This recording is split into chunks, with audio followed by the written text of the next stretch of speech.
Students, BSc second year, unit second, paper second. तो last class में हमने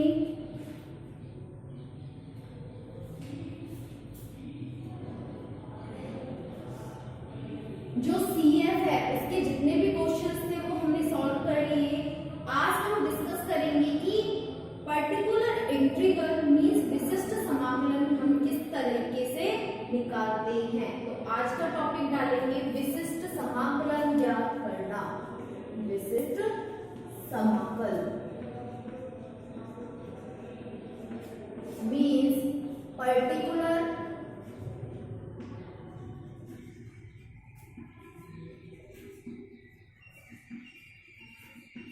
integral. Okay, तो यहाँ पे जो हम पीआई निकालते हैं वो हम किस तरह से निकालते हैं, उसके तीन मेथड्स हैं। कितने मेथड्स हैं? तीन मेथड्स हैं।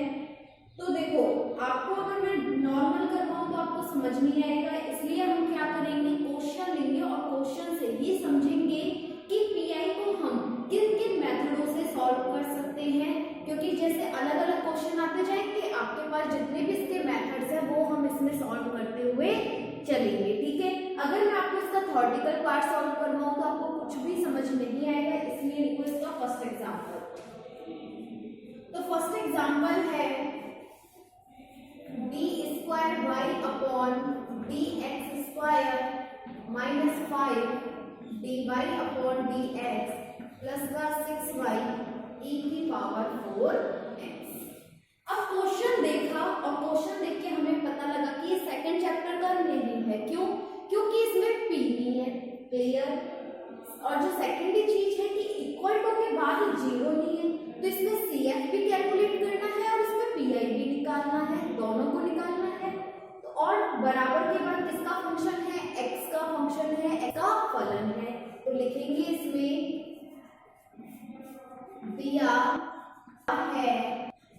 दिया हुआ है, या इस तरह लिखो, दिए हुए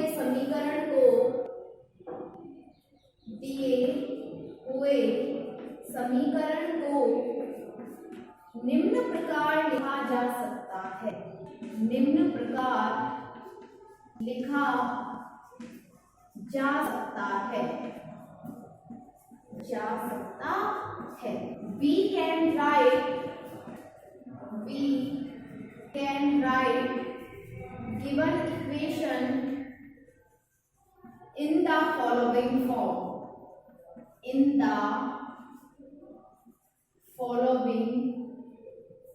form. ओके, तो देखो क्या करेंगे, d अपॉन dx को किसमें चेंज करेंगे? कैपिटल D में। तो d² y माइनस का 5dy प्लस का 6y इक्वल टू e की पावर 4x। तो क्या कॉमन है? y कॉमन है, तो d² माइनस का 5d प्लस का 6y इक्वल टू e की पावर 4x। तो हम क्या लिखेंगे, सबसे पहले इसका CF निकालेंगे, और CF निकालने के लिए हमें क्या करना है, सहायक समीकरण ऑक्सिलरी इक्वेशन लिखनी होगी। तो लिखेंगे सहायक समीकरण या ऑक्सिलरी इक्वेशन। ओके, तो ये जो सहायक समीकरण ऑक्सिलरी इक्वेशन है ये क्या होगी, m² माइनस का 5m प्लस का 6 इक्वल टू, हम क्या मानते हैं, हमेशा जीरो मानेंगे। ठीक है, CF में तो हमेशा बराबर के बाद जीरो ही लिखना है। इसके क्या करेंगे, गुणनखंड फैक्टर्स। तो देखो m² माइनस का 3m माइनस का 2m प्लस का 6 इक्वल टू 0। तो यहां तक नोट करो, फिर सॉल्व करेंगे इसे आगे।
कर लिया नोट, आगे लिखो आप। तो हम यहाँ से क्या करेंगे, इनके फैक्टर्स गुणनखंड करेंगे और गुणनखंड करके हमारे पास क्या आ जाएगा यहाँ से,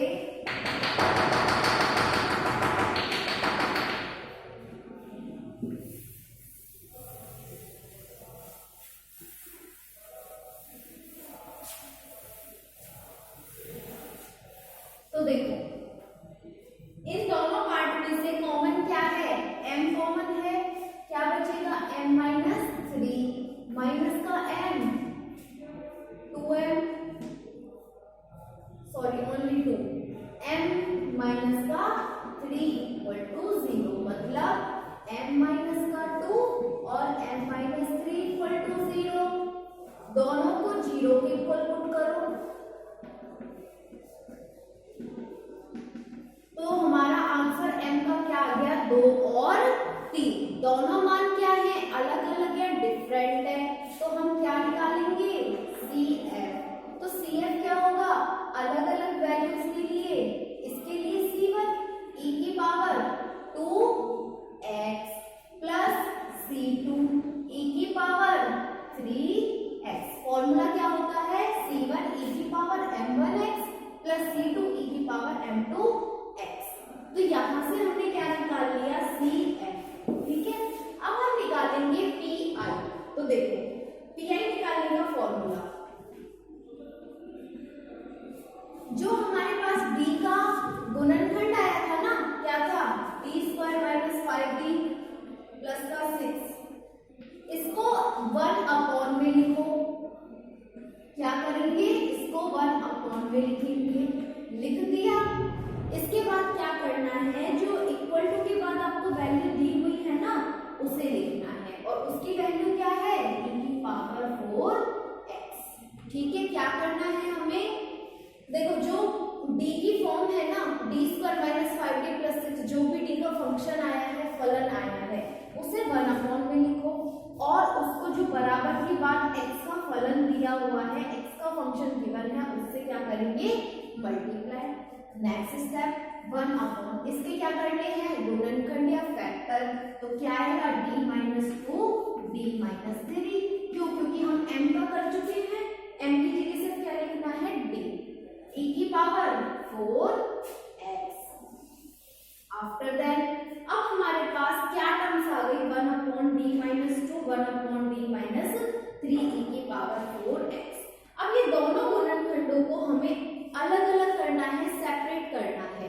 तो जो बड़ा गुणनखंड है उसमें से छोटे को घटाओ और ये वैल्यू आनी चाहिए, तो इसको मैंने इस तरह से लिखा, 1/d minus 3 minus 1/d minus 2। जब मैं इसका क्या करूंगी, एलसीएम लेंगे, तो हमारे पास क्या आएगा, देखो d minus 2 minus d plus 3, हाँ, तो हमारे पास क्या आ जाएगा बचकर ये, इसका मल्टीप्लाई किससे हो रहा है, e की पावर 4x से। कोई प्रॉब्लम यहाँ तक नहीं है, इसका मल्टीप्लाई दोनों से कर दो और लिखो यहाँ पर 1/d माइनस 3 e की power 4x minus 1/d minus 2 e की पावर 4x, लिख दिया। तो हमने क्या किया, जो हमारे पास फैक्टर है उनका हमने गुणनखंड किया और गुणनखंड करके हमने लिख दिया। अब इसके बाद शुरू होता है पीआई का फॉर्मूला लगाना। अब देखो किस तरह से फॉर्मूला लगाओगे वो देखो पहले। तो सबसे पहले ई लिखना है, क्या लिखना है, ई। तो जो डी के साथ कितना है, यहाँ पर माइनस का 3 है, यहाँ है माइनस का 3। हमें क्या करना है, जो इसका चिन्ह है, साइन है, उसे चेंज करना है, परिवर्तित करना है। तो -3 को अगर मैं परिवर्तित करूं तो क्या हो जाएगा, प्लस का 3, तो e की पावर 3x। क्लियर। फिर लगाना है समाकलन का चिन्ह, क्या लगा दिया, इंटीग्रेशन साइन। e की पावर कितना लिखा हुआ है, 4x, और यहाँ कितना है, माइनस का 3, ये लिखना है x। ये हो गया आपका फॉर्मूला और dx। क्लियर। इस वाले को देखो, माइनस साइन, यहाँ d कितना है, माइनस का 2 है, कितना है, -2, तो कितना हो जाएगा, प्लस का 2, प्लस का 2x। फिर इंटीग्रेशन साइन, e की पावर 4x और e की पावर जो यहाँ है माइनस है तो माइनस और प्लस है तो प्लस और dx। क्लियर? इस तरह से हम इसको सॉल्व करते हैं। ये होता है हमारे पास फॉर्मूला। अब आप लोगों को ये याद करना होगा, ठीक है? अब देखोगे e की पावर 3x, 4x में से 3x गए तो कितना बचेगा? e की पावर x dx, e की पावर 2x और e की पावर 2x dx, e की पावर 3x, e की पावर x का इंटीग्रेशन e की power x 2x into e की पावर 2x का e की पावर 2x और 2x का करेंगे तो 2। तो यहां से हमारे पास कितना आ जाएगा? e की पावर 4x माइनस 1/2 e की पावर 4x। मतलब यहां से आंसर निकालो आप लोग इसका, e की पावर 4x माइनस e की पावर 4x/2। तो यहां से आंसर हो जाएगा 1/2 e की पावर 4x। नोट कर लो इसे। जैसे जैसे आप एग्जाम्पल करेंगे आप लोगों को अच्छे से समझ आ जाएगा। एक दो एग्जाम्पल्स में इसे सॉल्व करो पहले।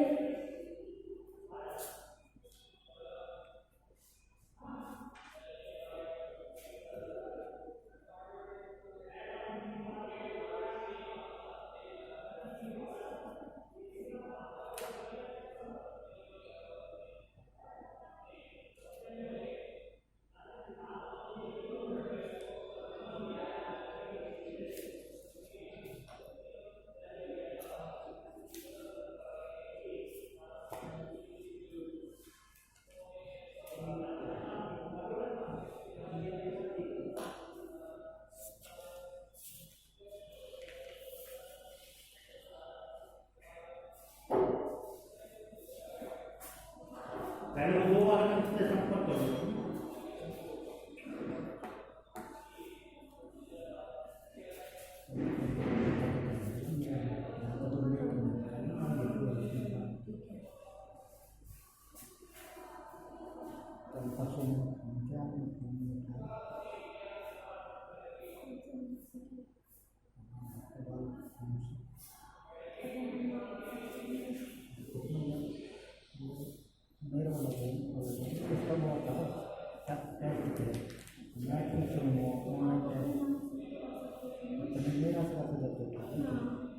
छोटे वाला को ना मैंने ये दोनों करता रहेगा।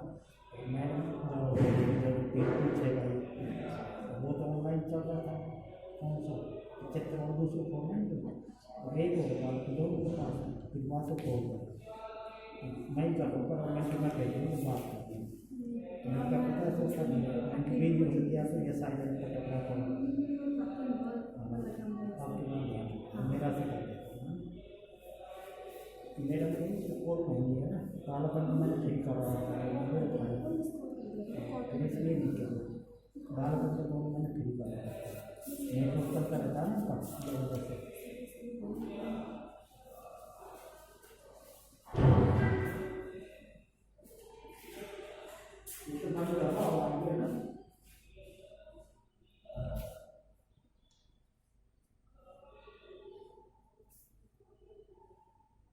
नोट करो जल्दी से इसे, फिर नेक्स्ट एग्जांपल करेंगे।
आई को हम यहाँ से कैलकुलेट करते हैं।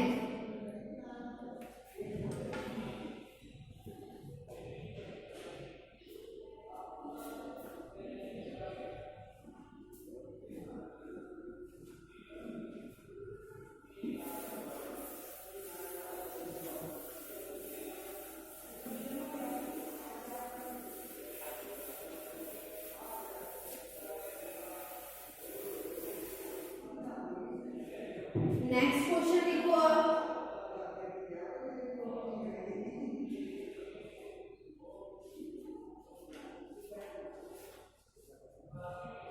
D square plus A square B sorry Y, D square plus A square Y equal to sec A X, sec A X. तो लिखेंगे इसका सॉल्यूशन।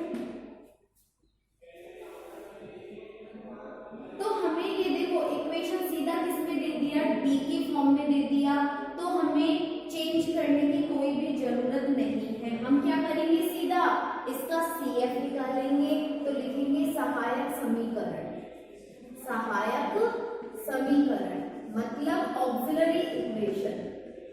और ऑक्सिलरी इक्वेशन क्या होती है हमारे पास, या सहायक समीकरण, b को हम किसमें चेंज कर देंगे, m square plus A square equal to 0, मतलब m square minus equal to minus का A square, m equal to plus minus minus का A square, m equal to plus minus under root -1 का मान किसके बराबर होता है, आयोटा के इक्वल। तो क्या आ जाएगा यहाँ से, आयोटा ए, मतलब एक मान तो प्लस का आयोटा ए है और जो दूसरा मान है वो कितना है, माइनस का आयोटा ए। ओके, तो यहाँ से हमारे पास m की कितनी वैल्यूज आ गई, 2 वैल्यूज। कौन कौन सी, एक तो हो गई प्लस का आयोटा ए, एक हो गई माइनस का आयोटा ए। अब हमने ये कौन सा नंबर है, हमारे पास एक कॉम्प्लेक्स नंबर है, मतलब सम्मिश्र संख्या है। और सम्मिश्र संख्या कौन सी संख्याएं होती है, वे संख्याएं जिसमें वास्तविक भाग और काल्पनिक भाग को मिला दिया जाता है। मतलब रियल पार्ट और इमेजिनरी पार्ट को अगर हम कंबाइन करें तो वो होती है हमारी कॉम्प्लेक्स नंबर। तो यहाँ हमारे पास सिर्फ कौन सा है, एक इमेजिनरी नंबर है, मतलब क्या होती है complex number, alpha plus iota beta, ये होता है ना। लेकिन इस क्वेश्चन में हमें क्या करना है, ये वाला पार्ट हमें नहीं दिया हुआ, मतलब इसका मान कितना है, 0 है। तो क्या मैं इसको इस तरह से लिख सकती हूँ, m equal to 0 plus iota A, 0 plus minus iota A, बिल्कुल। तो CF का मान क्या होता है, e की पावर अल्फा x, और अल्फा का मान कितना है, 0x। फिर यहाँ सिर्फ एक बार आया है, कितनी बार, एक बार, 2 बार नहीं आया। और वहां पर जो हमने फॉर्मूला लिखा था वो किसके लिए था, alpha plus minus iota beta और alpha plus minus iota beta. यहाँ सिर्फ एक बार है, तो हमने क्या लिखा, C1 cos beta x, beta का मान कितना है, ax, plus C2 sin ax। तो आपके पास, और e की पावर 0 का मान क्या होता है, 1, तो आपके पास CF का मान क्या हो गया, ax प्लस का C2 sin ax, equation number first. और व्यापक हल जनरल सॉल्यूशन कैसे निकालते हैं, जब CF और PI दोनों को जोड़ देंगे तो हमारे पास क्या आ जाएगा, व्यापक हल जनरल सॉल्यूशन। नोट करो इसे।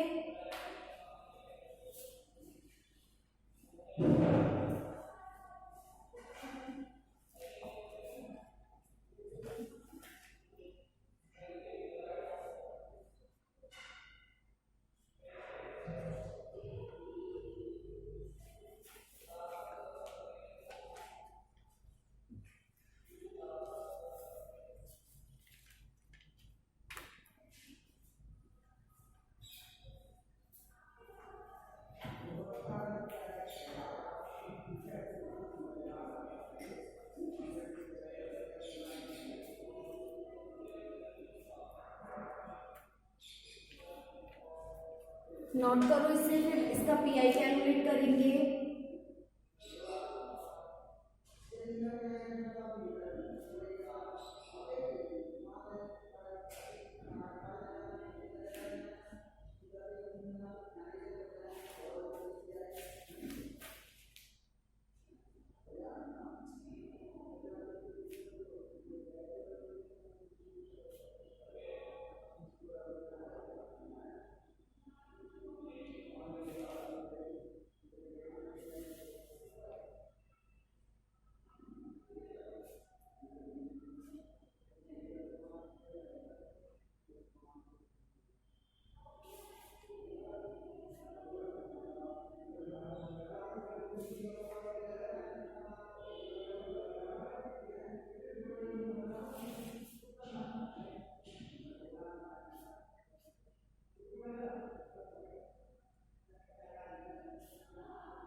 कर लिया। अब देखते हैं हम इसका पीआई कैसे कैलकुलेट करेंगे। तो पीआई निकालेंगे अब हम इसका।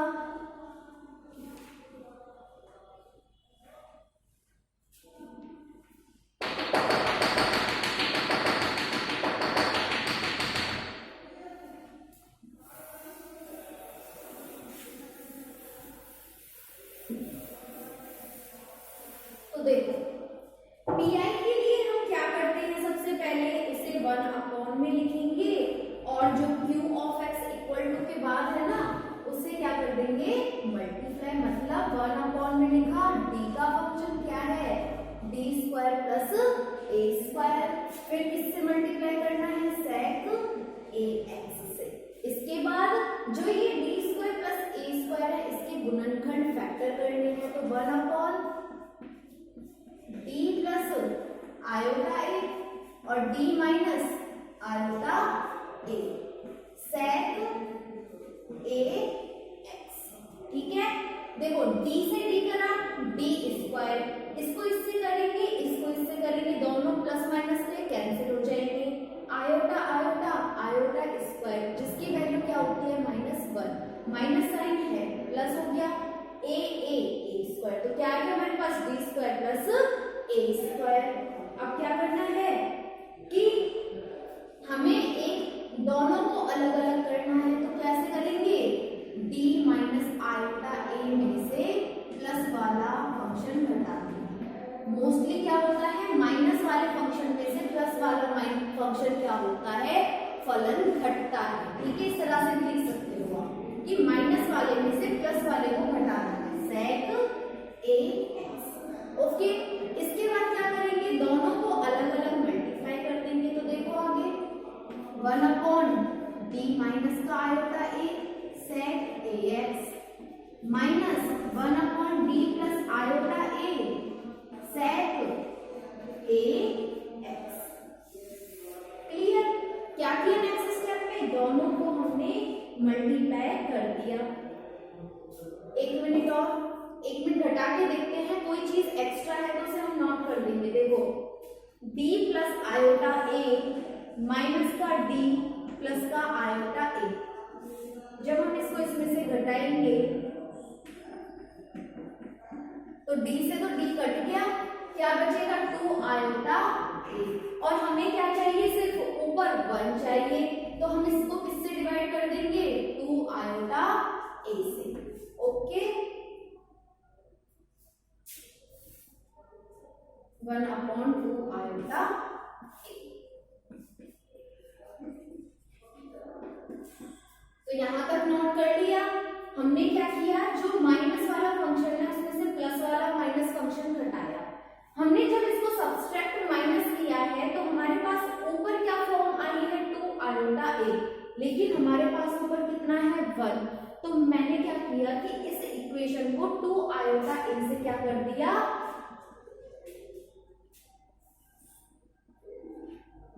डिवाइड करा दोनों साइड में, और जब इस जीरो को अगर हम 2 आयोटा ए से डिवाइड करेंगे तो भी हमारे पास आंसर क्या रहता है ये सेम रहता है।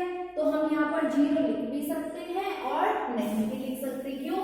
क्योंकि ये जब हम CF कैलकुलेट करते हैं तो हम इक्वल टू 0 करते हैं, बस हमें ध्यान पता होना चाहिए कि अगर हम इस इक्वेशन को भी किससे डिवाइड करेंगे, 2 आयोटा ए से डिवाइड करेंगे तो हमारे पास ये फंक्शन आ जाएगा। क्लियर? अब देखो सेम फॉर्मूला पुट करना है।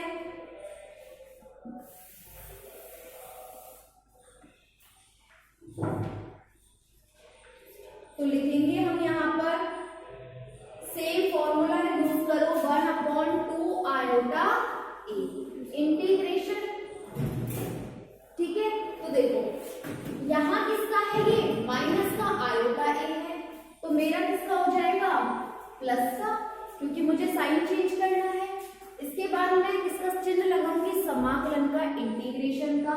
क्या है, sec alpha X, sec alpha X, और ई की पावर में जो यहाँ माइनस है तो माइनस और प्लस है तो प्लस, क्या है, माइनस का आयोटा अल्फा एक्स, आयोटा ए एक्स।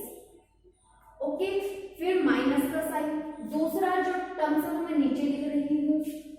तो देखो माइनस के बाद क्या है यहाँ पे, ई की पावर, यहाँ क्या है, प्लस, तो यहाँ मेरा किसमें आ जाएगा, माइनस में, minus iota A x integration sec A x ई की पावर आयोटा ए एक्स डी एक्स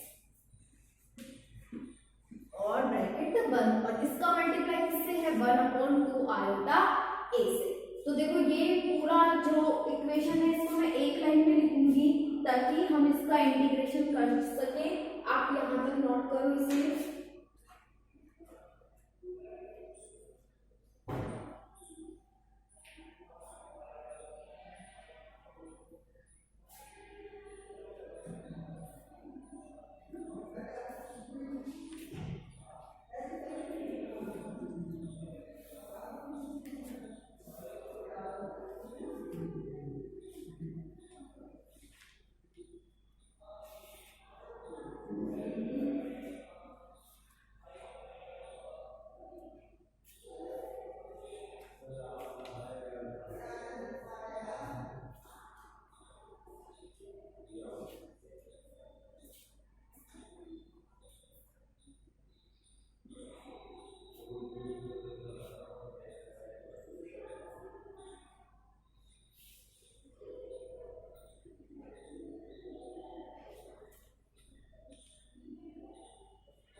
कर लिया नोट, करो अब आगे से।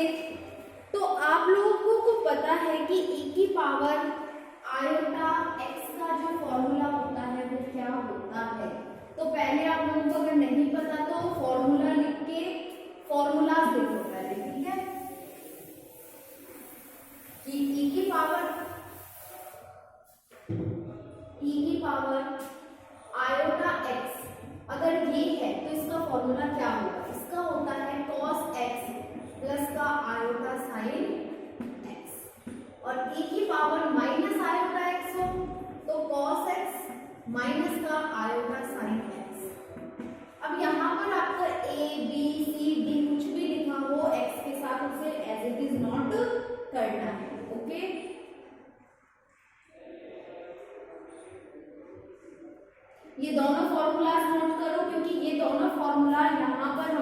करने हैं, लिखने हैं। ठीक है, कर लिए।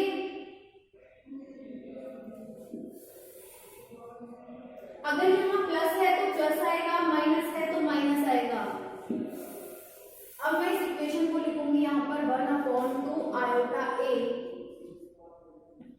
ई की पावर आयोटा ए एक्स सेक अल्फा एक्स ई की पावर माइनस आयोटा ए x D x minus e की पावर माइनस ए एक्स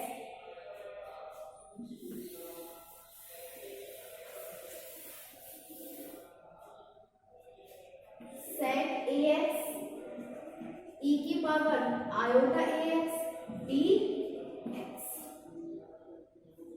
ये इक्वेशन है। फॉर्मूला पुट करो इसमें 1/2 आयोटा ए ई की power iota A X sec A x. Formula क्या हो जाएगा इसका? कॉस आयोटा के साथ क्या मल्टीप्लाई है? ए एक्स, फिर माइनस का आयोटा साइन ए x D x minus e की power minus iota A X sec A x और इसका formula cos A x plus iota sine A x. ठीक है, क्या किया मैंने यहाँ पर? फॉर्मूला पुट कर दिया और उसका अब हम क्या करेंगे? इसका इंटीग्रेशन करेंगे। देखो 1/2 आयोटा ए ई की पावर आयोटा ए एक्स। तो मैंने इसको कॉस से मल्टीप्लाई करा और सेक को साइन से मल्टीप्लाई करा। तो सेक और कॉस एक दूसरे के अपोजिट रहते हैं, तो दोनों क्या हो जाएंगे? कट जाएंगे। क्या बचेगा? सिर्फ डी एक्स माइनस आयोटा ई की पावर आयोटा ए एक्स मल्टीप्लाई कर रहे हैं सब टर्म से सेक ए एक्स और साइन ए x D X. Okay, minus का ई की पावर माइनस आयोटा ए एक्स। सेक को कॉस से करेंगे तो क्या आएगा? इसके आगे डी एक्स भी है जो मैं यहाँ लिख रही हूँ। ठीक है, सेक को कॉस से मल्टीप्लाई किया तो कितना रहा? 1 और 1 को अगर मैं dx से मल्टीप्लाई करूंगी तो क्या आएगा? dx। फिर किसका साइन? माइनस का साइन, इसके कारण e की power minus iota A X sec A x sign A x और dx। ठीक है, ये तीनों मल्टीप्लाई में है, जगह नहीं है, इसलिए इस तरह से मैंने नोट कर दिया। अब मुझे ये बताओ कि सेक ए एक्स बराबर क्या होता है? 1/cos 1/2 आयोटा ए ई की पावर आयोटा ए x D x minus iota ई की power iota A x 1/cos a x और ऊपर क्या है? साइन ए x D x minus e की पावर माइनस आयोटा ए x D x minus e की power minus iota A x cos sin a x upon cos a x D x. Sine upon cos क्या होता है? tan। तो 1/2 iota ए x D x minus iota ए x tan ए x D x minus e की power minus iota ए x D x minus e की power minus iota ए x tan ए x D x. और तो इस तरह से हमने इसको सॉल्व किया। नोट करो यहाँ पे किसे?